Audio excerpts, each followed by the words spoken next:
Toda noite, meu marido entrava sorrateiramente no quarto da nossa filha. No começo, pensei que fossem apenas conversas particulares entre pai e filha. Mas então, uma sensação estranha me empurrou a instalar uma pequena câmera em casa. Naquela noite, quando abri as imagens e ouvi o que eles sussurravam um para o outro, meu corpo inteiro gelou. Naquele momento, eu entendi uma verdade que jamais ousara imaginar. Talvez eu não estivesse mais segura dentro da minha própria casa. Antes de continuarmos, deixe um comentário rápido me dizendo de onde você está assistindo. Adoro ver pessoas de cidades e países diferentes pelo mundo. E lembre-se, alguns detalhes desta história foram dramatizados para fins narrativos, mas a mensagem continua sendo real e significativa. Eu estava parada na entrada da minha casa às 11h30 da noite, ouvindo o clique pesado da porta de carvalho se fechando atrás de mim. Tinha voltado da minha viagem de negócios a São Paulo 6 horas mais cedo do que o previsto, e algo na casa estava errado. O casarão que eu havia projetado em um bairro nobre de Belo Horizonte cheirava diferente naquela noite. Esterilizado, medicinal, um cheiro que fazia minha garganta coçar. A escuridão parecia menos com paz e mais com uma respiração presa. Meu marido se movia pelas sombras à minha frente. Ele não parecia um homem preocupado com o Alzheimer de início precoce da esposa. Parecia um homem com uma agenda. Durante meses, eu acreditei que ele me mantinha firme enquanto minha memória se desfazia. Agora, parada no escuro, percebi que ele não vinha me verificar para saber se eu estava bem. Ele vinha verificar se eu estava fora do caminho. Tirei meus sapatos de salto e o segui, descalça, em silêncio, com os pés frios no chão do corredor. Ele parou na porta do quarto da nossa filha, sua sombra se espalhando embaixo da soleira. Encostei o ouvido na madeira pesada, com o coração batendo tão forte que temi que eles pudessem ouvir. Lá dentro, a voz da minha filha de 26 anos cortou o silêncio, afiada, clínica, fria. Então ouvi meu marido falar. Uma embolia gasosa, ele disse. Sua voz, uma vibração baixa, uma bolha de nada para acabar com tudo. Na noite de terça-feira, ela vai pensar que é só mais um AVC, mais uma complicação da deterioração. Esperei minha filha gritar, me defender. Mas o silêncio que se seguiu foi pior do que qualquer grito. "O testamento está pronto, pai?" Ela perguntou, a voz firme, impaciente. "As assinaturas, os 28 milhões, está tudo garantido?" A voz da minha própria filha, fria e sem uma única lágrima, perguntando se assinaturas falsificadas resistiriam a uma perícia forense. O mundo não inclinou. Ele se despedaçou. Eu não estava perdendo a cabeça para uma doença. Eu estava sendo sistematicamente apagada pelas pessoas que compartilhavam meu sangue, meu sobrenome e minha casa. Parada, paralisada naquele corredor, com o cheiro medicinal denso nos pulmões, percebi a verdade. Cada chave esquecida, cada palavra perdida nos últimos 3 meses não havia sido um sintoma. Tinha sido um ensaio para o meu assassinato. Minhas mãos tremiam, não com os tremores do Alzheimer de início precoce que me disseram estar consumindo meu cérebro, mas com a clareza violenta e gelada de uma mulher que acabava de perceber que vivia com seus próprios algozes. Me afastei da porta de Larissa, meus movimentos fluidos e silenciosos, com uma leveza que eu não achava mais que tinha. Me recolhi para o santuário do meu escritório particular, a pesada porta de cedro se fechando com um clique metálico quando girei a tranca. Me apoiei contra a madeira, minha respiração entrecortada e rasa, o único som em um cômodo que geralmente parecia uma biblioteca das minhas conquistas. Agora parecia uma jaula que eu mesma havia projetado. Olhei meu reflexo no vidro escuro da estante, procurando a mulher confusa e cambaleante que Henrique afirmava que eu havia me tornado. Na fraca luz da lua, vi outra coisa. Minha mente estava afiada, cortando as sombras com uma precisão analítica que eu não sentia há meses. Entendi o porquê. Nos últimos 2 dias em São Paulo para reuniões, eu havia deixado de tomar as vitaminas da noite que Henrique insistia em me dar, e tinha pulado o chá da manhã que Larissa preparava com tanto carinho. Dentro de 48 horas longe de casa, a névoa que supostamente definia minha vida simplesmente evaporou. "Não estou perdendo a cabeça", sussurrei para o cômodo vazio, as palavras com gosto de cobre. "Estou sendo apagada." Me aproximei da minha escrivaninha, o cheiro de papel velho e cedro que geralmente me ancorava. mas agora parecia o cheiro de uma cena de crime adormecida há muito tempo. Comecei a puxar meus calendários antigos e prontuários médicos da gaveta de baixo, minhas mãos se movendo com eficiência clínica. Você sabe como é perceber que sua vida está sendo desmontada pelas pessoas que te chamam de mãe e de querida? Cada chave extraviada, cada compromisso esquecido, cada momento de desorientação na última temporada começou a se realinhar em uma geometria nova e aterrorizante. Cruzei a data em que Henrique mencionou pela primeira vez o meu esquecimento com minha agenda digital. Os sintomas começaram exatamente no dia em que Larissa voltou para o casarão depois do fracasso dela em Londres. Fui mais fundo nos registros e encontrei um recibo de um consultor particular que eu não me lembrava de ter contratado, um médico chamado Gustavo Almada. A data da fatura era apenas 3 dias após a chegada de Larissa. Eu era uma arquiteta de luxo e havia construído uma fortaleza, mas sem querer, havia convidado a equipe de demolição para morar na suíte principal. Cada memória que eu perdia era um tijolo que eles haviam arrancado da minha fundação. Me conectei à nossa conta compartilhada na nuvem pelo computador, o brilho frio da tela iluminando meu rosto enquanto procurava na pasta de lixeira. Encontrei um rascunho de e-mail impresso que Henrique devia ter descartado. Era um cronograma de liquidação, uma planilha financeira fria detalhando a venda da minha empresa e a transferência dos meus bens pessoais, começando exatamente na data do retorno de Larissa. Era um projeto de demolição, e eu era o imóvel condenado. Enquanto fitava o laudo médico assinado por Almada, meus olhos se estreitaram diante de um documento no fundo da pilha. Percebi que a tinta da minha assinatura na procuração estava levemente borrada nas bordas. Os laços do meu L e do meu V, pesados de forma estranha, como se minha mão tivesse sido guiada por outra pessoa. Minha própria caligrafia havia sido transformada em uma confissão da minha própria incompetência. O assoalho não rangeu, mas meu coração rangeu. Uma batida pesada contra as costelas, enquanto eu entrava de volta na suíte principal, onde Henrique dormia. Sua respiração constante. O homem com quem eu havia dividido a cama por quase 3 décadas, agora parecia um estranho esculpido em mármore frio. Me aproximei furtivamente da mesinha de cabeceira de madeira escura, com foco no frasco rotulado como vitaminas. Para qualquer outra pessoa, era apenas um pote plástico de saúde. Para mim, era um equipamento de demolição usado para destruir minha mente. Abri a tampa com cuidado, reprimindo a vontade de gritar ao descobrir um fundo falso dentro do pote. Escondido na base havia um pequeno vidro de líquido transparente. Escopolamina, o pó do diabo. Despejei o conteúdo principal na palma da minha mão. Os conhecidos comprimidos brancos tinham sumido, substituídos por pequenos comprimidos oblongos azuis.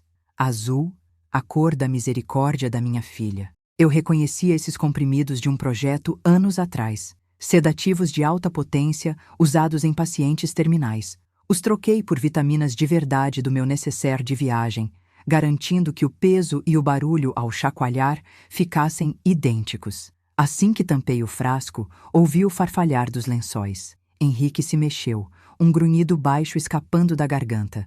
Congelei, com a mão apertando a prova, a respiração presa. O silêncio que se seguiu era grosso o suficiente para sufocar. Durma bem, Henrique, pensei. Você não vai encontrar a névoa nos meus olhos amanhã. Minha vida agora dependia inteiramente da minha capacidade de fingir minha própria deterioração, de bancar a matriarca que se apaga enquanto eu desmontava o plano deles por dentro. Ao esconder o saco com os comprimidos, esbarro em uma caixa de armazenamento decorativa na prateleira. Dentro, encontrei um rastreador escondido, destinado ao meu carro. Prova silenciosa de que eles nunca pretenderam que eu saísse desta propriedade sozinha. Enfiei o saco no canto mais fundo do forro de veludo, mas quando a tampa se fechou, avistei uma pequena luz vermelha piscando escondida no tecido. Um microfone que eu não havia instalado. A luz vermelha me provocava. Um olho digital observando cada movimento meu, provando que a fortaleza que eu havia construído não era mais minha. A fechadura da porta do escritório de Henrique cedeu com um clique suave no silêncio opressivo do amanhecer. Se ele queria bancar o fantasma, eu lhe mostraria como era uma assombração de verdade. Ao me esgueirar para dentro, uma luz azul acinzentada filtrava pelas cortinas. O microfone no meu quarto, o que eu havia descoberto horas antes, não era apenas algum dispositivo rústico. Fazia parte do sistema de segurança sofisticado que eu havia projetado para essa casa, agora voltado contra mim com permissões administrativas que eu nunca tinha autorizado. Minha própria arquitetura transformada em arma. Me movi com elegância calculada, evitando o tapete macio onde microfones escondidos poderiam captar vibrações. O cheiro de fumaça de charuto velho persistia no lugar onde Henrique havia sentado, provavelmente auditando meu fim. Abri a gaveta de madeira escura com uma ferramenta antiga do meu kit de projeto. O mecanismo cedeu com um estalo satisfatório. Dentro havia uma pasta grossa com um brasão vermelho sangue em relevo, o cofre vermelho. Minhas mãos permaneceram firmes enquanto eu a abria, com o celular pronto para fotografar tudo. A primeira folha era um recibo de dívida manuscrito de 4 milhões de reais. Henrique estava se afogando, e eu era o colete salva-vidas que ele pretendia afundar para se salvar. Embaixo estava uma versão falsificada do meu próprio testamento, destinando toda a minha fortuna de 28 milhões a ele. A traição se solidificou, passando de ameaça abstrata para realidade financeira fria.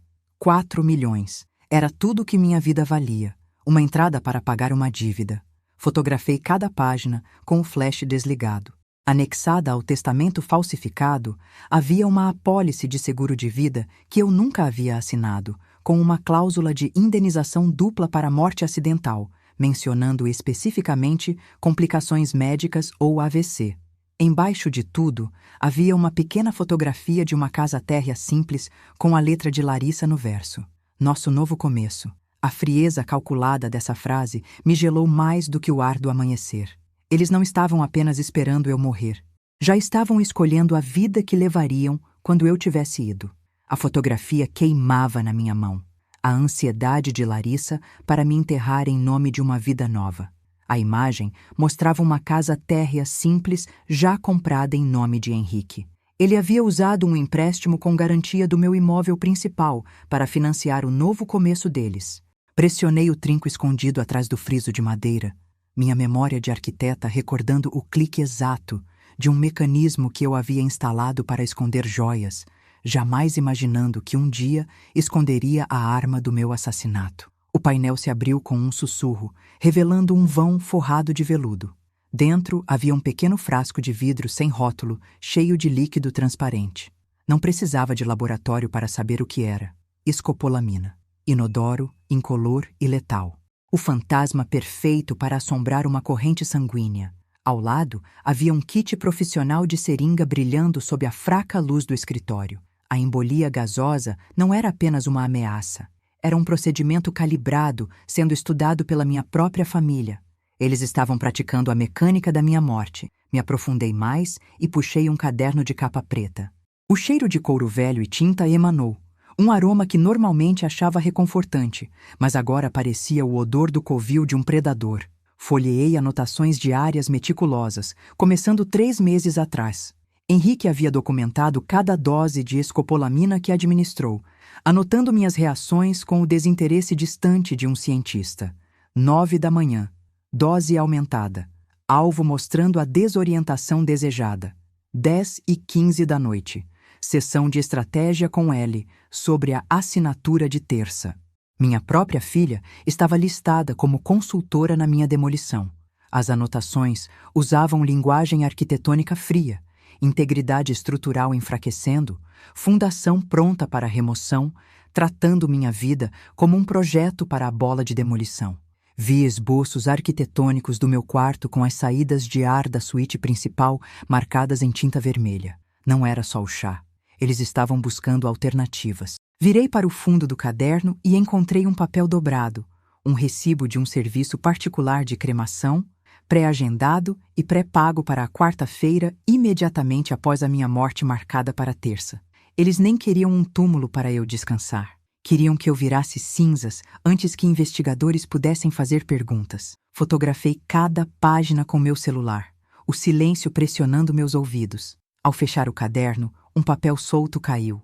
Um mapa do sistema de ventilação do casarão com círculos vermelhos em torno das entradas de ar da suíte principal. O plano era muito maior do que uma xícara de chá. Era um cerco ambiental total. Arrumei meu cabelo e limpei as impurezas dos segredos de Henrique dos meus dedos, descendo as escadas como a Leila que eles queriam. A Leila que não se lembrava onde havia deixado a alma. A casa gemeu, um gigante acordando que não era mais meu santuário, mas um matadouro esperando o relógio marcar a hora do café da manhã. Ao chegar no andar de baixo, me agarrei ao corrimão, forçando um leve tremor na minha mão. Eu havia visto o mapa de ventilação no escritório de Henrique, os círculos vermelhos nas entradas de ar da minha suíte. Era uma revelação aterrorizante. Minha atuação como paciente de Alzheimer em declínio não era mais apenas uma estratégia defensiva. Era a única coisa que os impedia de partir para aquele plano de emergência brutal. Se eu parecesse afiada demais, consciente demais, eles não esperariam o chá agir. Simplesmente selariam o quarto. Entrei na cozinha banhada de sol, a luz zombando da escuridão dos registros que eu acabava de fotografar. Larissa já estava lá, posicionada junto ao fogão como uma filha dedicada. Ela se virou quando entrei, uma caneca fumegante de chá já preparada. Henrique estava sentado no cantinho da cozinha, seus olhos acompanhando cada movimento meu por cima de um jornal dobrado, com uma atenção predatória. "Bom dia, mãe", Larissa disse, a voz um gorjeio adocicado. "Beba, você parecia tão perdida quando acordou ontem." Deixei o olhar vagar, dando a ela um sorriso vago e levemente confuso, enquanto ela me entregava a caneca. "Obrigada, querida", sussurrei, com a voz intencionalmente fraca. "Minha cabeça está um pouco pesada esta manhã." O vapor do chá bateu no meu rosto, e sob o aroma floral, senti o leve ranço metálico da escopolamina. "Como você mantém a mão firme quando aceita uma xícara de morte das suas próprias entranhas?" Me sentei perto do vaso decorativo grande e robusto na janela, deixando a caneca repousar entre as palmas das mãos. Henrique continuou me observando em um silêncio predatório que fez a pele do meu pescoço arrepiar. Esperei o momento exato. Fingi um tropeço desajeitado, minha mão se sacudindo como se eu tivesse perdido o controle motor, e derrubei uma colher de prata pesada da mesa, o barulho no piso sendo a distração perfeita. Enquanto Larissa se abaixava para pegá-la, e os olhos de Henrique instintivamente acompanhavam o movimento da prata caindo, inclinei a caneca. Despejei o líquido amargo na terra úmida do vaso, em um movimento rápido e silencioso. Quando eles olharam de volta, eu estava levando a caneca vazia aos lábios, fingindo uma golada satisfeita. Vazia. A xícara estava vazia. A mentira, completa. Mantive um olhar vidrado, deixando meus ombros caírem. "Isso, muito bem", Larissa murmurou, tomando a caneca de mim com um olhar de triunfo clínico. "Você vai se sentir bem mais dócil em breve." Assenti devagar, com o coração um pássaro preso. "Acho que quero sentar no jardim por um tempinho", eu disse. Enquanto saía do cômodo arrastando os pés, bancando a vítima sedada, ouvi a voz de Larissa cair num sussurro afiado. "Henrique, o chá não está fazendo efeito rápido o suficiente", ela sibilou. "Precisamos selar as saídas de ar esta noite para garantir que ela não acorde no domingo." Cheguei ao corredor, com o coração batendo em ritmo frenético. Mas meu pé esbarrou em algo novo, um fino plástico transparente que havia sido colado fresquinho em volta da base da saída de ar do meu quarto. Fiquei atrás das pesadas cortinas de veludo da suíte principal, observando o portão de ferro do casarão se fechar atrás da caminhonete de Henrique, como a mandíbula de uma armadilha finalmente se abrindo para me deixar respirar. O plástico na saída de ar lá embaixo havia parecido pele de cobra sob os meus dedos, uma promessa fria de que o ar desta casa não era mais livre. Mas pelos próximos 90 minutos, era eu quem estava no controle. Henrique e Larissa foram para a academia de sábado, uma rotina que mantinham com disciplina nauseante. Enquanto minha vida era desmontada, ao ver o carro desaparecer pela Alameda, senti uma onda de adrenalina calculada. A névoa da memória que Henrique havia cultivado com tanto cuidado com seus comprimidos azuis havia sumido. Em seu lugar, havia uma clareza arquitetônica afiada. Percebi de repente que eu mesma havia ajudado Henrique a instalar os sensores de movimento que ele agora usava para rastrear meu deslocamento. Os códigos de anulação técnica que eu pensava ter esquecido vieram à tona na minha mente como um tesouro afundado. "Eu não projetei esses cômodos apenas para serem bonitos, Henrique", sussurrei para o ar vazio. Os projetei para ter visão de tudo. Me movi com a precisão da designer de interiores de alto padrão que eu havia sido por 30 anos. Recuperei o kit especializado de câmeras de microlente que eu havia interceptado do correio dias antes. Sabia exatamente onde estavam os pontos cegos na minha própria criação. No mundo do design de alto padrão, um cômodo é uma história contada em tecido e luz. Hoje, eu estava reescrevendo o final em silicone e vidro. Comecei pela cozinha. O cheiro metálico da pequena chave de fenda afiado no meu nariz enquanto trabalhava. Encaixei uma lente no friso ornamental dos armários planejados, angulada perfeitamente para captar a bancada onde Larissa preparava meu chá da manhã. Em seguida, me mudei para o escritório de Henrique, escondendo uma câmera dentro do friso decorativo vazado da sua estante. Minhas mãos permaneceram firmes, a textura fria das microlentes familiar enquanto as posicionava. O zumbido do servidor encriptado em nuvem no meu celular era um segredo reconfortante no bolso. Cada minuto era uma escolha tática. Quantos acidentes nesses casarões aconteceram por descuido e quantos eram peças de teatro cuidadosamente encenadas, vistas da segurança de uma porta trancada? Eu não seria mais uma estatística. Subi em uma escada no corredor, desaparafusando a grade de ventilação perto do quarto de Larissa. Ao me esticar para dentro para fixar a câmera final, meus dedos roçaram um papel amassado. Era um recibo descartado de um purificador de ar industrial de alta capacidade entregue na casa na terça-feira anterior. Não era para minha saúde. Era uma ferramenta para mascarar o cheiro químico do que eles planejavam bombear pelas saídas de ar naquela noite. A crueldade disso fez minha mandíbula doer de raiva contida. Terminei o serviço. Meu celular agora uma janela para o interior da besta. Conectada, pensei, assistindo à imagem do corredor piscar na minha tela. Agora sou eu quem observa as sombras. Eu estava descendo da escada na cozinha, limpando a poeira das palmas das mãos, quando o silêncio da casa foi despedaçado pelo chiado mecânico inconfundível do portão da garagem abrindo, 30 minutos antes do previsto. Meu coração disparou contra as costelas, um animal selvagem sentindo o retorno do caçador. Eles tinham voltado e eu estava exposta. Joguei a escada no despenseiro e me lancei na cadeira da mesa da cozinha logo quando a vibração pesada do portão da garagem sacudiu o piso sob meus pés. Minha respiração prendeu, um estilhaço na garganta enquanto eu lutava para manter a compostura. Alisiei minha saia com mãos tremendo, o suor gelado no pescoço em contraste nítido com a luz quente da tarde. Henrique e Larissa irromperam pela entrada de serviço, cheirando a suor e falsa preocupação. Henrique carregava uma caixa térmica médica especializada, o cheiro forte da borracha do isolamento cortando os aromas familiares de casa. Eu reconhecia aquele modelo específico de caixa dos meus anos projetando laboratórios hospitalares. Era para transportar produtos biológicos sensíveis à temperatura. Eles já haviam conseguido os itens de terça. Você parece cansada, Leila, Henrique disse, seus olhos varrendo a cozinha com atenção predatória. Você ficou andando de novo? Deixei meus ombros caírem. Adotei o olhar vago e levemente vidrado que havia aperfeiçoado na última semana. Eu estava procurando os passarinhos azuis, sussurrei.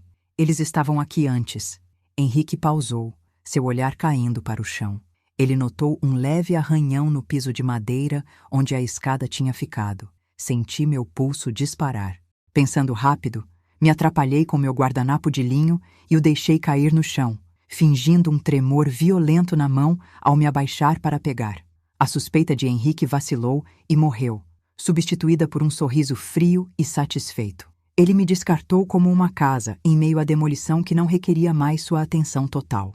Larissa deu um tapinha na minha mão com um sorriso adocicado que não chegou aos olhos, e os dois se retiraram para suas alas, separadas da casa, me deixando esperar pela cobertura da noite. Você já olhou nos olhos de um predador e percebeu que ele pensa que você já é um fantasma?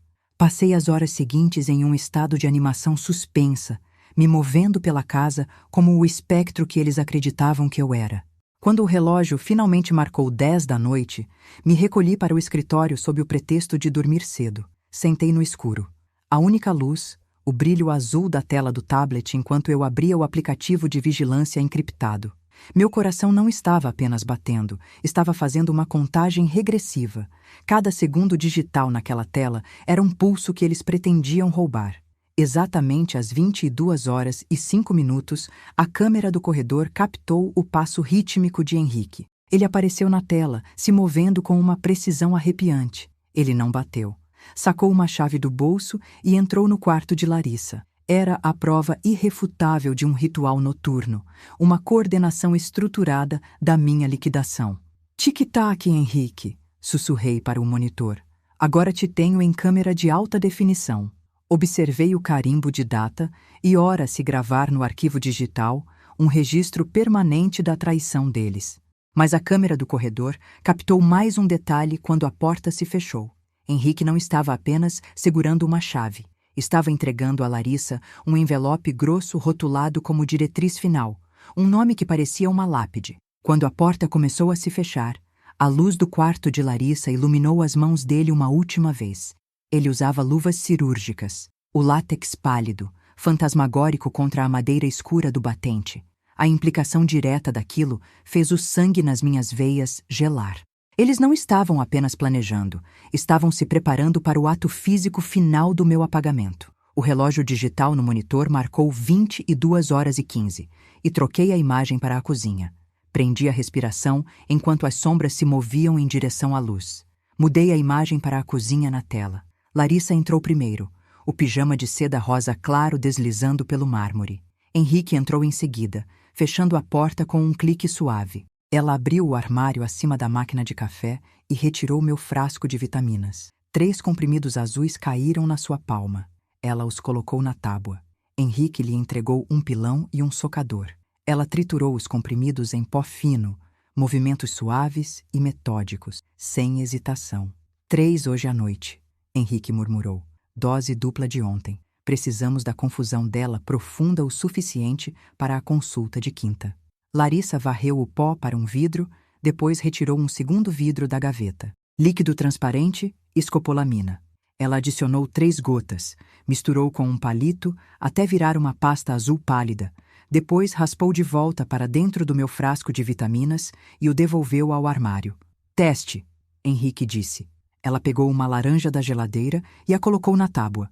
Da mesma gaveta, ela retirou uma seringa de agulha fina. Encheu com ar, inseriu na laranja a 45 graus, pressionou o êmbolo lentamente e retirou. O furo desapareceu em segundos. Quinta de manhã, Henrique disse. Logo depois das vitaminas dela, uma embolia gasosa parece um AVC, especialmente com o histórico de confusão dela. Larissa colocou a seringa na bancada. E o testamento? A petição de Nelson, terça-feira. Na tarde de quinta, tudo passa para você. 28 milhões. Livre e limpo. Ela sorriu, pequeno, frio. Então está feito. Henrique colocou a mão no ombro dela. Eles ficaram em silêncio, emoldurados pela iluminação embaixo dos armários. Apertei o botão de gravar de novo, embora o sistema já estivesse captando tudo. Minhas mãos tremiam. O carimbo de horário marcava 22h17. 2 minutos de gravação. Prova incontestável. Observei o amanhecer sangrar um cinza doentio pelo horizonte, meu dedo pairando sobre um nome de contato que eu não ligava há 5 anos, sabendo que quando eu apertasse ligar, a mulher que eu costumava ser teria ido para sempre. O vídeo da laranja brilhava na minha tela, uma acusação dos monstros que eu havia gerado e com quem me casei, e sabia que aquele domingo seria o último dia em que eu bancaria a vítima. Me recolhi para o canto mais isolado do jardim do casarão. O frio da madrugada nos meus pés descalços funcionando como uma âncora afiada no presente. Alcancei uma caixa de amostras de materiais à prova de tempo escondida embaixo de um banco, uma relíquia da minha carreira, e tirei o celular avulso que eu havia guardado ali anos atrás. Liguei. A delegada especial Cristiane Macedo, de 43 anos, tinha uma voz como pedra afiada. Um som que eu havia uma vez projetado uma sala de reuniões de alta segurança para conter, e agora era a única coisa que me mantinha ancorada à realidade. Cristiane, sou Leila, sussurrei. Minha voz um farfalho urgente e baixo. Estou sendo assassinada aos poucos. Houve uma pausa, um chiado estático na linha encriptada, e então a voz dela ficou instantaneamente alerta. Leila. Me deu o resumo. Contei tudo. A escopolamina, o testamento falsificado, o ensaio da embolia gasosa com a laranja. Cristiane revelou que a unidade dela havia estado investigando o Dr. Gustavo Almada por 3 mortes suspeitas de causas naturais no último ano. Mas eu era a primeira vítima a fornecer vigilância ao vivo da metodologia dele. Iniciei a transferência encriptada dos meus arquivos. Aguente firme, Leila, ela ordenou. Não envie os arquivos pela rede Wi-Fi de casa. Você já rezou para que o sol se movesse mais devagar, sabendo que a cada centímetro que ele subia em direção à terça-feira era um prego no seu próprio caixão? Observei a barra de transferência na minha tela, ouvindo o canto rítmico de um único pássaro solitário ao longe. Cristiane ficou na linha, sua presença um contraste nítido com o veneno adocicado que eu havia ouvido de Henrique a semana toda. Ela revelou que a unidade dela vinha rastreando o sindicato do Cofre Vermelho há meses, mas faltava um ponto de entrada local até que minhas gravações fornecessem a chave. A barra chegou a 100%. Estou vendo, Leila, Cristiane disse. E por um segundo, a firmeza na voz dela rachou. Meu Deus, a laranja. Ela me ordenou que mantivesse minha máscara de Alzheimer por mais 36 horas. 36 horas, 2.000 minutos, cada um deles. Faremos a operação na segunda à noite, às 11, ela prometeu. Nem 1 minuto depois. Enquanto desligava, uma percepção mais fria do que o ar da madrugada me invadiu. O Sindicato do Cofre Vermelho não era apenas um grupo de apostadores distantes. Era a mesma organização que fornecia a segurança particular que Henrique havia contratado para proteger essa casa. Os seguranças no meu portão não estavam lá pela minha segurança. Eram, na verdade, meus carcereiros.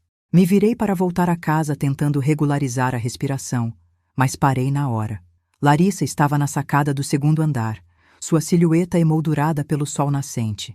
Ela estava imóvel, me observando com um binóculo que brilhava na luz. O binóculo pegou o sol como um olho predatório, e eu tive que decidir em frações de segundo se deveria esconder o celular ou fingir que estava apenas conversando com as plantas. Não escondi o celular.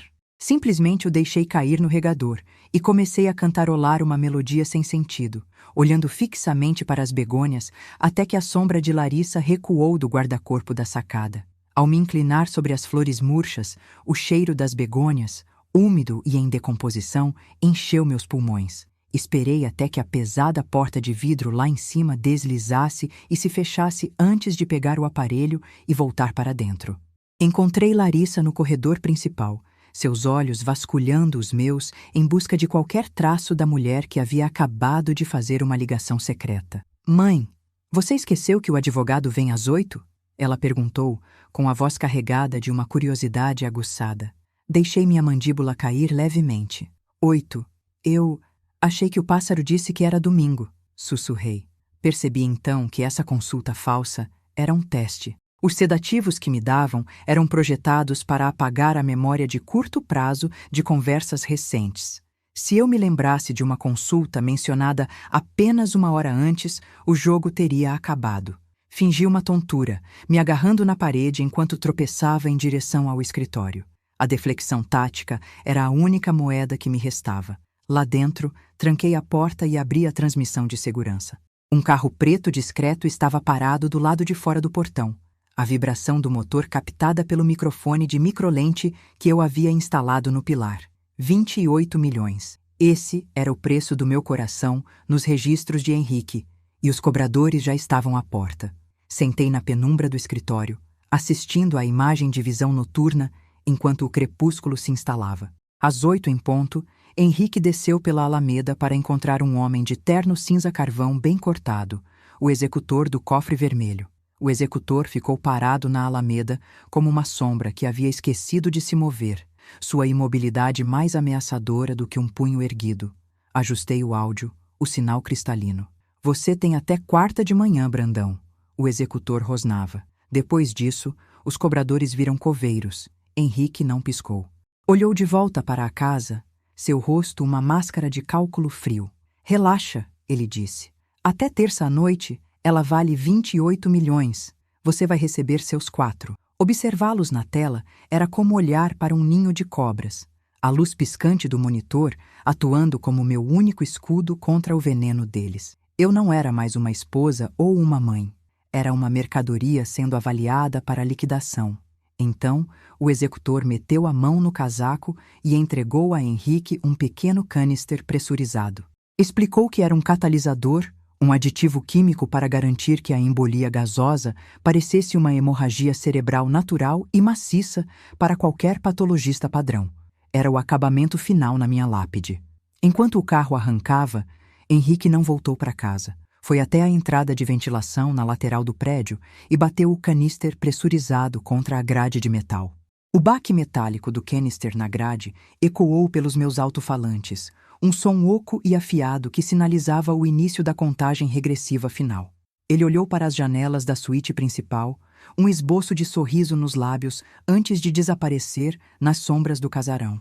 Forcei meus dedos trementes a acessar o sinal do computador de Larissa, me infiltrando na vida digital dela como uma ladrão na calada da noite. Precisava ver os rostos dos profissionais que estavam ajudando minha família a me medir para um caixão.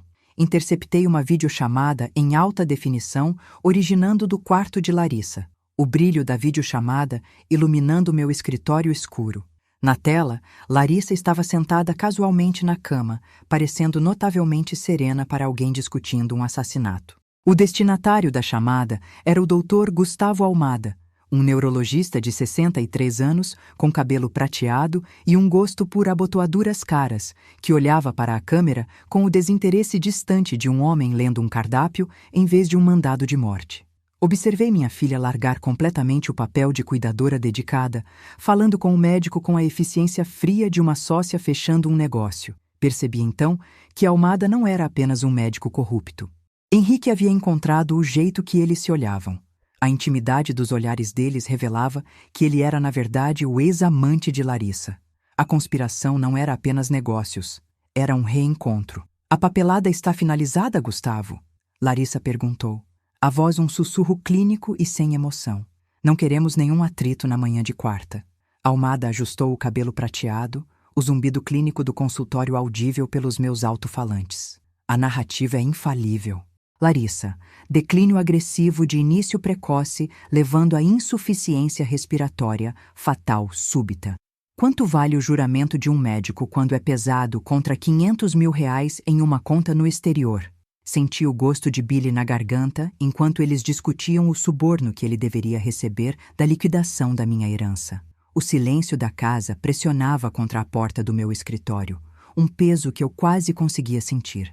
Almada confirmou que já havia antedatado os relatórios de avaliação médica para mostrar um declínio rápido no fim de semana, garantindo que nenhum legista externo fosse necessário. Quarta-feira, minha data de validade escrita na caligrafia bem feita de um homem em quem eu havia confiado a minha saúde. Minha determinação se solidificou quando ouvi o fim da minha vida ser descrito como um procedimento administrativo padrão. Certifique-se de que ela tome o reforço amanhã de manhã antes da consulta na clínica. Almada advertiu, se inclinando para a câmera. Vou assinar o atestado antes mesmo do corpo esfriar. A injeção de reforço, ele explicou, era na verdade uma neurotoxina que me deixaria completamente sem reação durante minha última aparição pública na clínica. Me impediria de falar jamais, antes que o ar fosse bombeado nas minhas veias. Larissa mandou um beijo para a tela ao desligar, seu rosto relaxando em uma expressão assustadoramente vazia. Mas quando foi fechar seu computador, ela olhou diretamente para o canto do quarto onde eu havia escondido a câmera de microlente. Seus olhos se estreitaram, um foco predatório aguçando o olhar, como se ela pudesse sentir minha presença através da lente. Fiquei paralisada na escuridão do meu escritório, a tela escurecendo, me deixando com uma certeza fria e metódica. A mãe havia se ido. Só restava a arquiteta de uma contraofensiva. Deixei minha mandíbula cair e o olhar se perder enquanto Henrique me conduzia pelas portas de vidro da clínica, bancando a ovelha obediente, enquanto a leoa sob minha pele afiava as garras. A tela no meu escritório havia escurecido na noite anterior, me deixando em uma escuridão que parecia mais honesta do que a luz dos sorrisos da minha própria família. Mas hoje eu estava entrando na luz do palco final deles. O barulho dos meus sapatos no piso frio parecia uma contagem regressiva. Henrique me entregou a uma enfermeira com um sorriso ensaiado e tenso que praticamente anunciava à sala de espera o quanto ele era um marido sobrecarregado e dedicado. Ele ficou no saguão, provavelmente olhando para o relógio e calculando quanto valeria a herança na quarta-feira. Fui levada para a sala de exames onde o doutor Gustavo Almada esperava, seu cabelo prateado impecável e o estetoscópio, um adereço metálico e frio de autoridade, pendurado no pescoço. Ele cheirava levemente a sabonete caro e ao cheiro afiado de álcool. "Bem, Leila, nós sabemos que dia é hoje?" Ele perguntou, usando a cadência lenta e condescendente que se usaria para uma criança confusa. "É uma manhã bonita para uma consulta, não é?" Ofereci um aceno vago, meus olhos seguindo uma partícula de poeira imaginária, enquanto sentia o toque frio do estetoscópio no meu peito. Não lhe disse que meu pingente de alerta médico estava naquele momento transmitindo um áudio ao vivo diretamente para o terminal de Cristiane. Eu estava lhe entregando a corda para se enforcar em tempo real. Clique. A trava girou. A máscara caiu. A presa virou predadora. No momento em que a enfermeira saiu para buscar meu prontuário, minha expressão vaga desapareceu, substituída pela frieza arquitetônica que havia construído uma empresa milionária. Quando a Almada alcançou uma seringa, a neurotoxina de reforço projetada para me deixar completamente sem reação, estendi a mão e segurei seu pulso. Meu aperto era uma prensa de aço. "Se essa agulha tocar minha pele, Gustavo, você não vai assinar um atestado de óbito", eu disse, com a voz tão fria quanto madrugada de inverno. "Vai assinar sua entrega à prisão. A Polícia Federal está rastreando cada assinatura sua, cada laudo antedatado. Como se sente sendo o primeiro sob a bola de demolição? Você já viu um homem perceber que seu legado é apenas uma pilha de papéis falsificados esperando por um fósforo?" As mãos de Almada começaram a tremer tão violentamente que a seringa tilintou contra a bandeja metálica. Ele se inclinou, sua respiração quente de pânico. Henrique tem um canister catalisador em casa." Ele sussurrou, desesperado para trocar um segredo maior pela própria pele.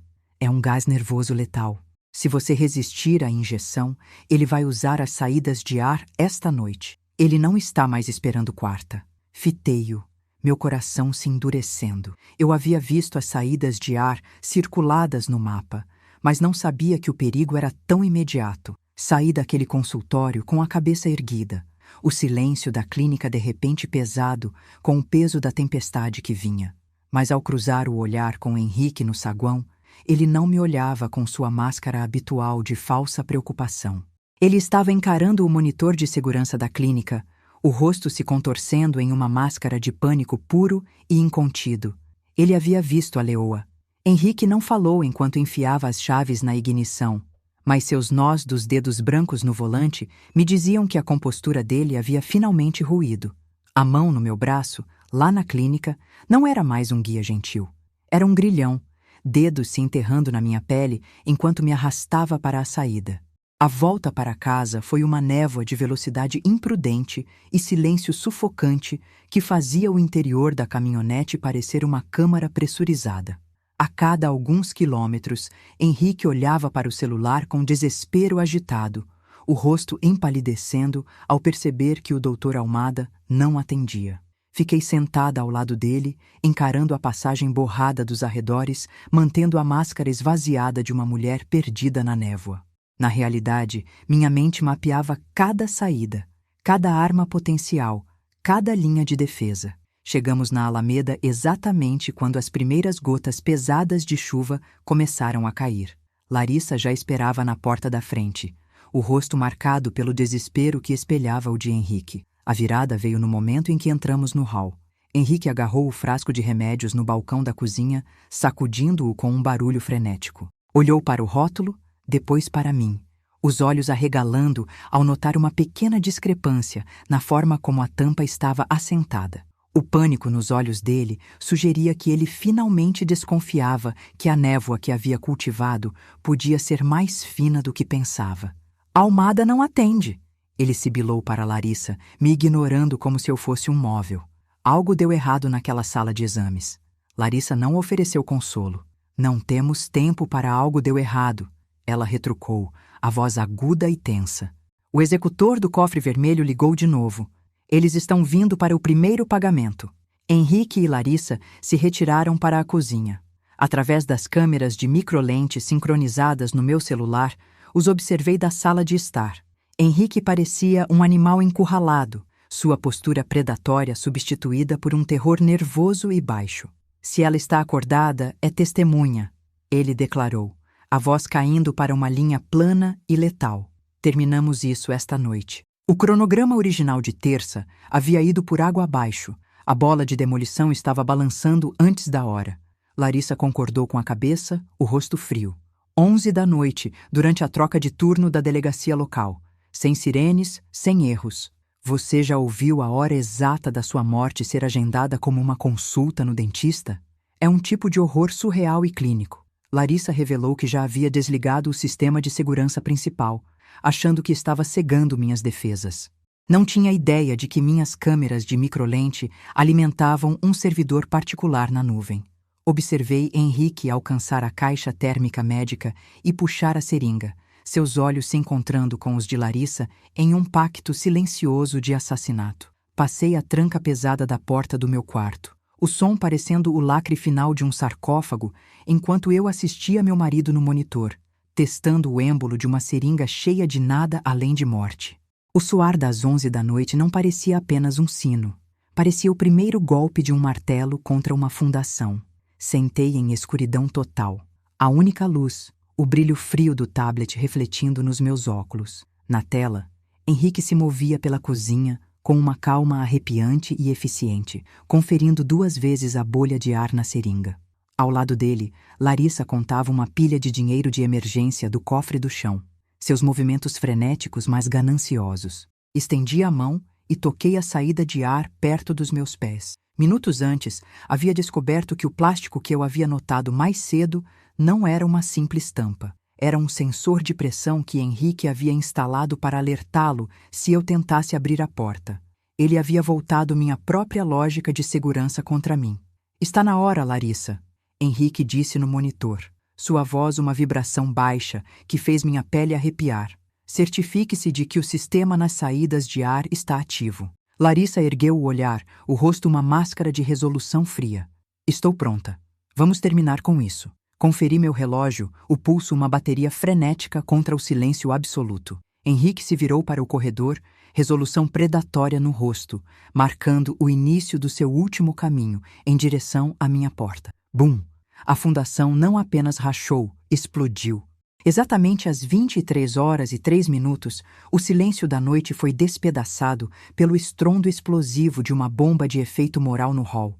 O zumbido nos meus ouvidos foi instantâneo, um chiado agudo abafando o mundo. Assisti pela câmera da cozinha, enquanto o vidro reforçado das portas do pátio se despedaçava em milhões de diamantes brilhantes.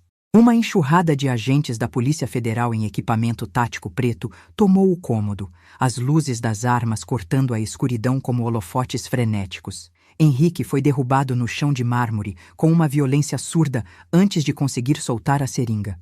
Larissa foi imobilizada contra a bancada da cozinha, sua máscara de cuidadora finalmente se dissolvendo em um grito de raiva animalesca. Polícia Federal, solte a arma, mãos na cabeça! O agente gritou. Isso é um erro. Henrique uivou do chão, o rosto pressionado contra a pedra. Minha esposa está doente. Ela precisa de ajuda. Senti o cheiro acre da fumaça e da poeira do vidro quebrado, mesmo pelas saídas de ar. Enquanto Henrique era imobilizado, a seringa rolou pelo chão em direção à lente da câmera escondida.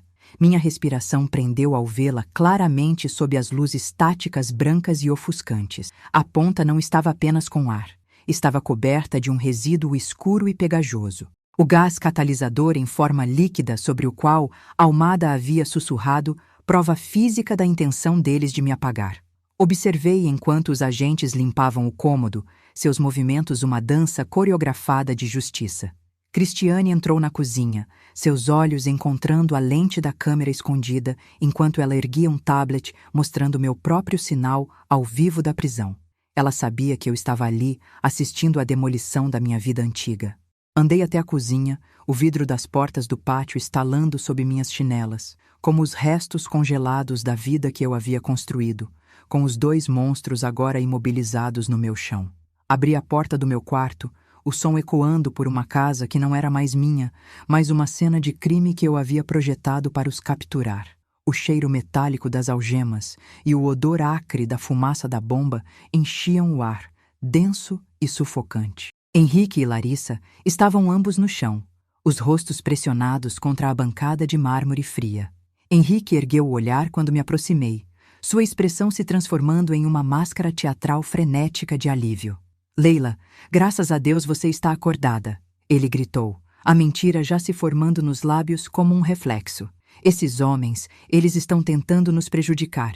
Liga para nossa segurança. Diz que houve um erro. Larissa, o rosto uma máscara de terror suado, tentou me alcançar enquanto um agente a segurava. Mãe, por favor diga que você está confusa. Ela soluçou, a voz aguda e tensa. Fale sobre o Alzheimer. Você está tendo um episódio.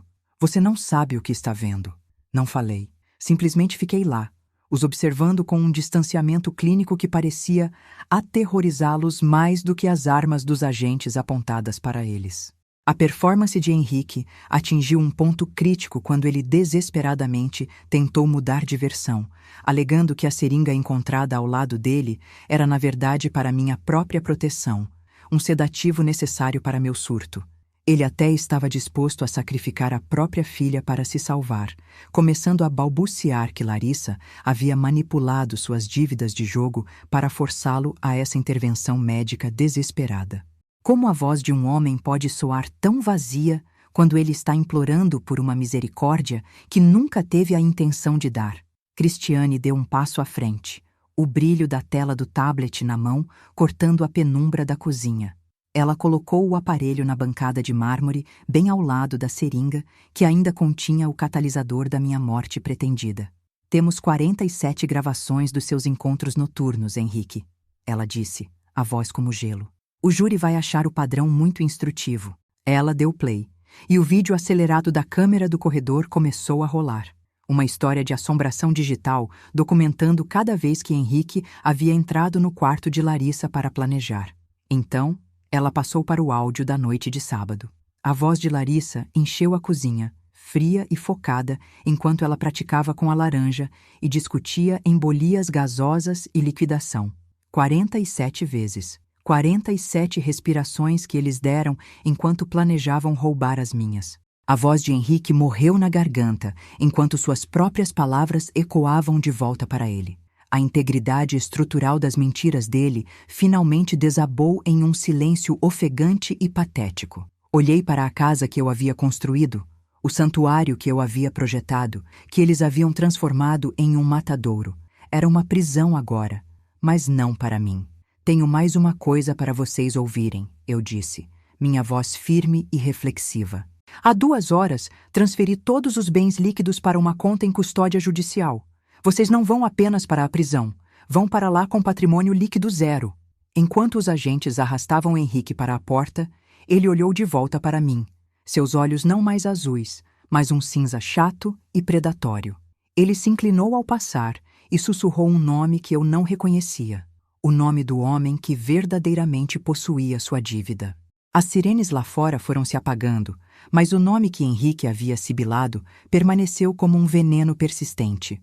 Nelson Queiroz, meu próprio advogado de patrimônio, a pessoa em quem eu havia confiado para proteger meu legado. Na sede da Polícia Federal, a adrenalina da operação se dissolveu em um frio investigativo. Fui conduzida para uma sala de análise na Delegacia de Crimes Financeiros, onde Cristiane havia espalhado provas físicas por uma mesa de metal sob luzes fluorescentes piscantes. No centro estava o caderno de capa preta de Henrique.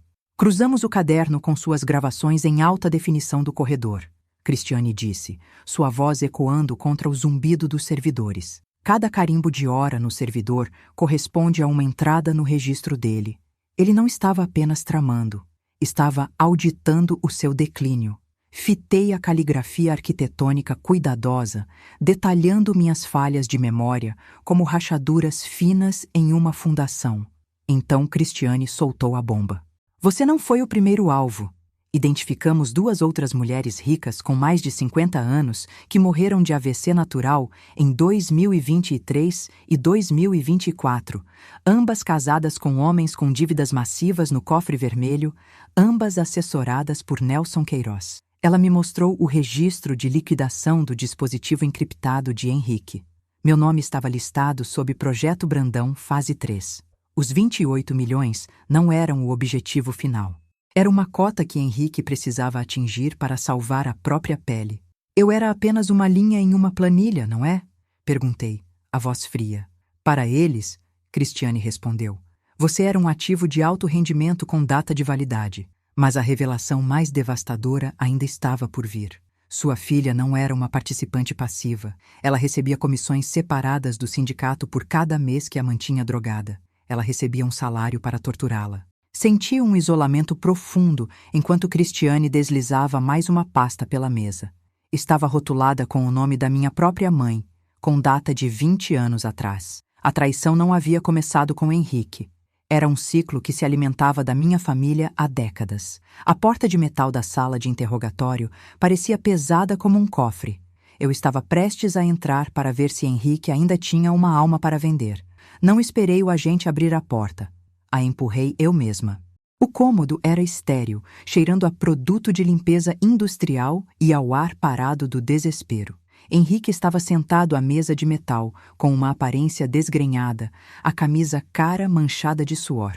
Ainda assim, mantinha um sorriso de desafio arrogante. Ele olhou para cima quando entrei, os olhos frios. Você nunca estava em casa, Leila, ele começou, a voz um arrastar calculado. Construí essa fortuna com você. Merecia metade. Puxei uma cadeira, as pernas raspando no concreto com um rangido estridente. Você não a construiu, Henrique. Você a auditou enquanto planejava minha autópsia. Ele riu, um som seco e vazio. Você sempre foi dramática. Estava apenas administrando ativos. A dívida foi um revés temporário de negócios e sua obsessão com arquitetura fez de você uma estranha na sua própria casa. Larissa e eu estávamos apenas tentando te ajudar. Tínhamos conversas toda noite porque você era ocupada demais para ser uma mãe de verdade. Senti uma onda de raiva justa, mas mantive meu rosto tão imóvel quanto uma planta baixa. Ensaio de embolia. 2 palavras que transformaram um marido em um monstro. Henrique empalideceu levemente com a menção, mas tentou se recuperar. Revelou que Nelson Queiroz havia fornecido a escopolamina usando suas conexões jurídicas com um cliente farmacêutico para garantir que a toxina fosse completamente irrastreável. Alegou ser vítima das circunstâncias, empurrado pelo cofre vermelho a liquidar minha vida. Deslizei pela mesa uma captura de tela em alta resolução do caderno preto. O papel deslizou pela superfície metálica em direção a ele com um farfalhar. Seus olhos pousaram na anotação. Encontrar Nina. 10h15 da noite. Discutir ensaio de embolia. Nina era o apelido secreto de Henrique para Larissa. Um carinho particular agora transformado em prova do Estado. Observei a cor drenar do rosto dele, substituída por uma palidez cinza e suada. Só conversando, Henrique. Então por que você registrou cada ensaio como uma licença de construção? Cada carimbo de hora neste caderno corresponde às 47 vezes que você entrou no quarto dela no meu servidor. Ao segundo. A arrogância de Henrique era um arranha-céu construído sobre areia, e o caderno era a maré que finalmente veio derrubá-la. Ele começou a gaguejar, as mãos tremendo na mesa. Eu posso explicar o caderno. Era um exercício de escrita criativa. Não íamos fazer isso. Admitiu que o plano original era me matar no nosso 25º aniversário, mas eles haviam antecipado a data para terça, porque o cofre vermelho havia ameaçado liquidar a própria Larissa se a dívida não fosse quitada até de manhã. Sua fachada defensiva não estava mais apenas rachando. Era um colapso estrutural total. Ele se inclinou de repente, os olhos arregalados e injetados de sangue, suor no lábio superior brilhando sob o frio da sala de interrogatório. Leila, você não entende, ele sussurrou, a voz rasgando com urgência aterrorizante. Se você não me ajudar, a segunda equipe que já está dentro do hospital vai terminar o que comecei. Eles não vão deixar testemunhas. Deixei Henrique apodrecer naquele cômodo. O aviso sobre o hospital parecia uma lâmina fria encostada na minha espinha. Caminhei pelos corredores brancos e estéreis do hospital. O antisséptico não mais uma ferramenta para o meu enterro, mas o cheiro de uma limpeza há muito atrasada. Mas ao entrar na ala de segurança, percebi que os únicos removidos eram os inimigos que eu havia abrigado. A Polícia Federal havia neutralizado a segunda equipe, uma equipe de limpeza falsa contratada para retirar os resíduos do gás catalisador do meu quarto depois que o legista fosse embora. Eles tinham ido embora. Eu estava finalmente segura. Minha primeira parada, uma cabine de vidro onde Larissa esperava sentada. Ele me forçou a fazer isso, mãe. Ela soluçou, as mãos pressionadas contra o vidro. Estava com muito medo. Ele me ameaçou. Não falei. Levantei uma mensagem de texto impressa que a Polícia Federal havia recuperado do celular dela, enviada a Henrique uma semana atrás. Rica no Natal. A velha não vai saber o que a pegou. O rosto de Larissa se transformou. A tristeza coagulou em uma careta animalesca e distorcida. A Polícia Federal me disse que Larissa não estava seguindo ordens. Ela havia sugerido o método da embolia gasosa depois de pesquisar durante seu estágio médico. Foi ele que te mandou enviar isso, Larissa? Perguntei, a voz calma e analítica. Foi ele que te fez sorrir enquanto você digitava? Ela não respondeu. Apenas um silêncio vazio e cheio de ódio. Rica no Natal. A vida de uma mãe por um bônus de fim de ano. Me virei e fui embora, deixando minha filha para se debater no próprio caos. Me dirigi à ala de neurologia para a avaliação final. Após testes exaustivos, o médico responsável pela psiquiatria se sentou à minha frente com respeito profundo. Não há sinal de demência, Leila, ele disse, me entregando a alta. A escopolamina está se dissipando. Você nunca ficou doente. Você foi caçada. Olhei para a tinta definitiva e escura. Quero por escrito, disse a ele. Quero que o mundo saiba que eu nunca fui embora. Parecia um amanhecer. Enquanto assinava, uma lembrança dos meus 6 anos, o cheiro exato do perfume da minha mãe, voltou com uma clareza surpreendente. A tentativa de me apagar havia falhado. Eu estava inteira. Uma enfermeira me entregou um envelope lacrado. A Polícia Federal interceptou isso. Ela sussurrou. Uma carta de Larissa com data de 3 semanas antes da operação. Peguei. Seu peso, o último pedaço de chumbo no meu bolso. A guerra interna havia sido vencida. A batalha pública pela minha vida e legado estava apenas começando. Fiquei na soleira da minha própria casa, o portão de ferro se fechando com uma finalidade que ecoou pelo corredor vazio, sabendo que cada móvel era agora testemunha de um assassinato que nunca ocorreu. O casarão parecia diferente quando o carro entrou. Não era mais minha prisão, mas a entrada de uma casa que eu precisava desmontar. Carregava na bolsa o pequeno envelope interceptado de Larissa. Seu peso um lembrete das toxinas que eu havia sobrevivido. Quando finalmente quebrei o lacre, esperava um pedido de misericórdia. Em vez disso, encontrei uma confissão pré-escrita que tentava atribuir toda a aquisição da escopolamina à minha própria mãe morta, alegando que Henrique e Larissa estavam apenas encobrindo os crimes históricos da minha mãe. A ousadia pura da mentira foi o estalo final da corda. Não chorei. Simplesmente liguei para a equipe de mudanças. Por 2 semanas, limpei o casarão de ponta a ponta, removendo cada vestígio físico de Henrique e Larissa. Observei com distanciamento analítico enquanto eles carregavam a escrivaninha de madeira escura, onde o registro do cofre vermelho havia ficado escondido, e as pesadas cortinas de veludo que haviam mascarado a vigilância de Larissa. A casa começou a cheirar a tinta fresca e cera de madeira. Um cheiro estéril que substituiu o odor medicinal da manipulação que sofri. Limpar essa casa não foi apenas uma mudança. Foi a extração cirúrgica de um câncer que havia morado nos meus quartos de hóspedes. O baque ecoante de uma mansão vazia era um som muito mais bonito do que as conspirações sussurradas deles. Durante essa limpeza, chegou o relatório de um contador forense revelando que Henrique não havia apenas apostado. Ele havia desviado 3 milhões adicionais por empresas de fachada no exterior. Ele não queria apenas minha vida. Queria me deixar completamente sem nada na própria sepultura. Quantos anos de convivência vale a alma de um homem quando o preço é 50 mil reais e um assento em um conselho que não existe? Encontrei a resposta em dezembro, na audiência do Conselho Regional de Medicina. Sentei frente a frente com o Dr. Gustavo Almada, testemunhando com uma precisão arrepiante sobre o momento em que segurei seu pulso naquela sala de exames. Observei a arrogância clínica drenar do seu rosto enquanto o conselho caçava seu registro. Os policiais o conduziram para aguardar julgamento, suas alegações de apenas seguir ordens da família caindo em ouvidos surdos. A justiça foi silenciosa, mas absoluta. Em janeiro, o vento frio que varria Belo Horizonte parecia um fogo purificador. Cheguei ao Tribunal Federal. Os flashes das câmeras nos degraus ofuscantes por um momento. Ao chegar na entrada dos fundos, avistei Nelson Queiroz, meu advogado de patrimônio. Ele estava sendo conduzido para dentro em um terno que não era mais sob medida, mas um uniforme de presídio que destoava horrivelmente do piso de mármore. Ele me olhou e vi o terror vazio de um homem que percebeu que seu santuário jurídico havia desmoronado.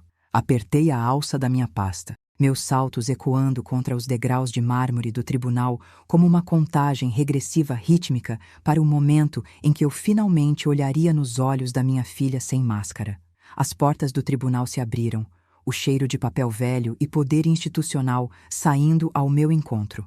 Eu não era mais a vítima, era a arquiteta da queda deles. A bancada de testemunhas parecia a única coisa sólida em um mundo de vidro enquanto eu me sentava, olhando para os olhos cinzas e opacos de Larissa. Uma estranha que havia substituído minha filha anos atrás. Antes de eu começar, a estratégia de defesa desmoronou. A testemunha principal deles, um ex-funcionário que eu havia demitido, admitiu sob contra-interrogatório que Henrique lhe pagou R$ 10.000 para mentir sobre meu estado mental. Me sentei mais ereta. Não sou uma vítima do Alzheimer, eu disse, minha voz cortando o silêncio. Sou uma sobrevivente da dívida do meu próprio marido. Descrevia a escopolamina. Memórias raspadas como lascas de madeira, camada por camada, até eu ser uma estranha para mim mesma. O advogado de defesa me pintou como uma pessoa obcecada pelo trabalho, criando teorias de conspiração, mas eu rebati com as coordenadas das câmeras escondidas que eu havia instalado. Você chama de negligência, eu disse, olhando para Henrique. Eu chamo de fornecer a fortuna que te fez querer me ver morta. 47 vezes. Um metrônomo do assassinato. As luzes do tribunal se apagaram. O promotor exibiu uma aceleração de 3 meses, 47 visitas documentadas em que Henrique se esgueirava para o quarto de Larissa às 22 horas. Exclamações de espanto do júri encheram o ar. Então, a mensagem rica no Natal de Larissa apareceu em alta resolução nos monitores. Uma autópsia digital da consciência dela exposta. 47 sessões de planejamento, membros do júri. O promotor declarou, o vídeo piscando nos óculos dele. 47 respirações dadas no escuro enquanto essa mãe dormia. A atuação de filha com medo de Larissa evaporou. O júri a viu sorrindo no vídeo do corredor, se inclinando para sussurrar para Henrique enquanto entravam no quarto dela. Olhem para a tela, o promotor desafiou. Isso parece medo? As imagens passaram para a cozinha. Câmeras em alta definição capturaram um detalhe que eu havia perdido. Larissa não estava apenas triturando comprimidos. Ela segurava um pequeno aparelho de choque, usando-o em mim enquanto eu estava sedada para induzir tremores que ela filmava para o perfil nas redes sociais sobre cuidados com idosos. Crueldade calculada. Billy subiu na minha garganta. Os rostos dos jurados foram da surpresa para a repulsa pura. A cadeira de Larissa rangeu quando ela se levantou de repente, o rosto contorcido em um ódio puro e incontido que silenciou até a própria equipe de defesa. Ela não parecia mais uma filha. Parecia o fim do mundo. O silêncio após o surto de Larissa era absoluto, um vácuo que deixava apenas o peso frio da verdade entre nós. Fiquei sentada na primeira fila, as costas eretas, as mãos entrelaçadas com uma calma que eu não sentia há anos.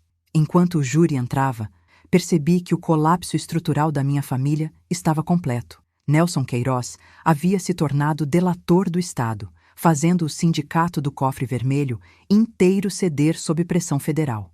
O presidente do júri ficou de pé, seu rosto uma máscara de desdém objetivo. Henrique havia desabado na cadeira como se seus pilares de sustentação tivessem sido cortados.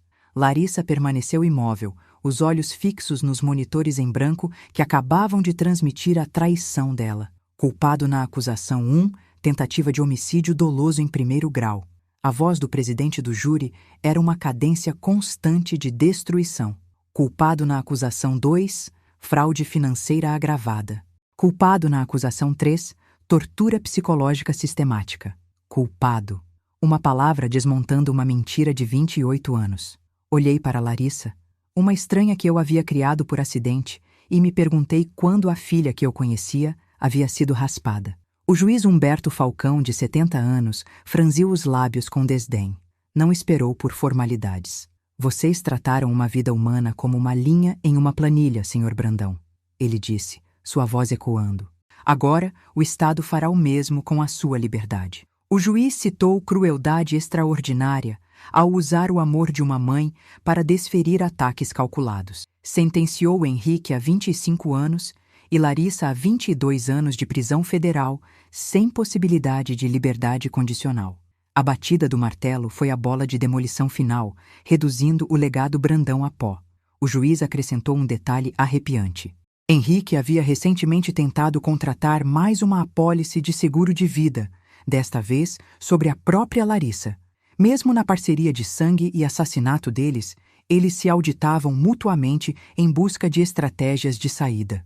O rangido metálico das algemas nos pulsos de Henrique sinalizou o fim. Enquanto os policiais os conduziam para a saída, Henrique parecia destruído, mas Larissa não olhou para o juiz nem para o júri. Olhou diretamente para mim e articulou 3 palavras. Até logo. Não pisei. Saí para o frio de janeiro lá fora, os flashes das câmeras me lavando. Uma vitória tão vazia quanto absoluta.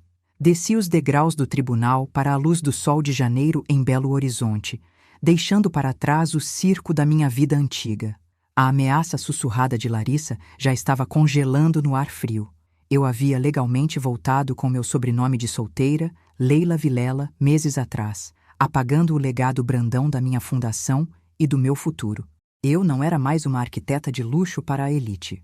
Estava me tornando uma arquiteta da justiça.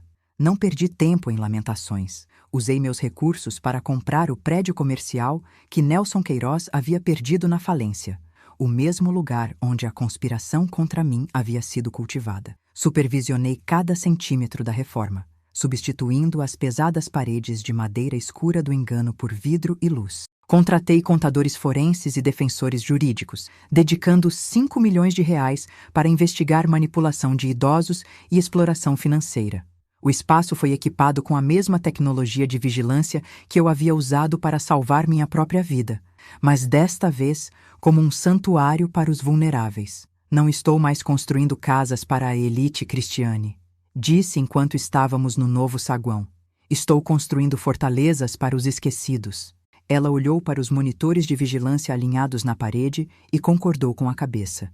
É a estrutura mais importante que você já projetou, Leila. O lançamento oficial da Fundação Segunda Chance aconteceu em uma manhã de junho fresca e clara. Fiquei diante de doadores e sobreviventes, com a saúde completamente restaurada, a presença imponente. Expliquei o protocolo Brandão, um sistema de distribuição de câmeras de segurança domiciliar encriptadas e gratuitas para idosos em situação de risco. Visibilidade é a única cura para uma sombra, disse a multidão antes do corte da fita.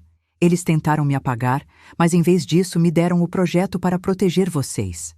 Olhei para o mapa digital no nosso centro de operações, brilhando com casas protegidas pelo Brasil inteiro.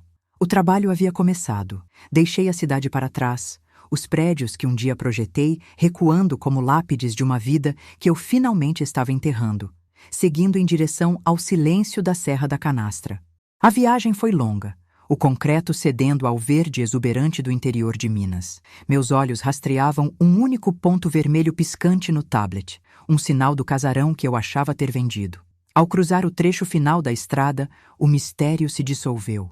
O ponto era uma notificação pré-programada que eu havia configurado anos atrás, me alertando quando a hipoteca fosse quitada e a escritura transferida. O passado estava legalmente apagado. Cheguei à minha pequena cabana com o frescor da tarde. Empilhar lenha foi uma penitência bem-vinda, um aterramento físico após meses sendo alvo. Enchi os pulmões com o ar puro e gelado da serra, um contraste nítido com o cheiro medicinal do corredor do casarão. Nesse santuário, abri meu computador. Tiago Mendes confirmou que havia recuperado evidências físicas da chantagem de Larissa do cofre escondido no chão. Conexão encerrada. O último fantasma deixou o corredor. O ar aqui não tem gosto de traição. A ganância, um veneno mais simples do que a escopolamina e muito mais permanente. Sentei na varanda de madeira com o sol descendo, pintando o lago de violeta e dourado. Puxei a carta de Larissa da bolsa, papel de carta do presídio, crocante no silêncio. Quebrei o lacre com mãos firmes. Era uma admissão clínica de escolha. Não escolhi ele, mãe. Escolhi o dinheiro. Nunca te odiei, mas amei o potencial dos 28 milhões mais. Faria de novo se o pagamento fosse alto o suficiente. Ela poderia ter parado, Henrique, mas escolheu o novo começo em vez da minha vida. Você nunca foi fraca, Larissa. Você simplesmente era vazia por dentro. Dobrei o papel. A última amarra se partindo. Um pós-escrito revelava que ela havia começado um segundo perfil nas redes sociais com um pseudônimo de dentro da prisão, lucrando com sua condenação que ela dizia ser injusta. A sociopatia dela era sua fundação. Puxei um fósforo. A chama faiscou brilhante no crepúsculo. A segurei na ponta da carta, observando a tinta enrolar e escurecer. Enquanto a cinza desmoronava pelas fendas da varanda, algo reluziu.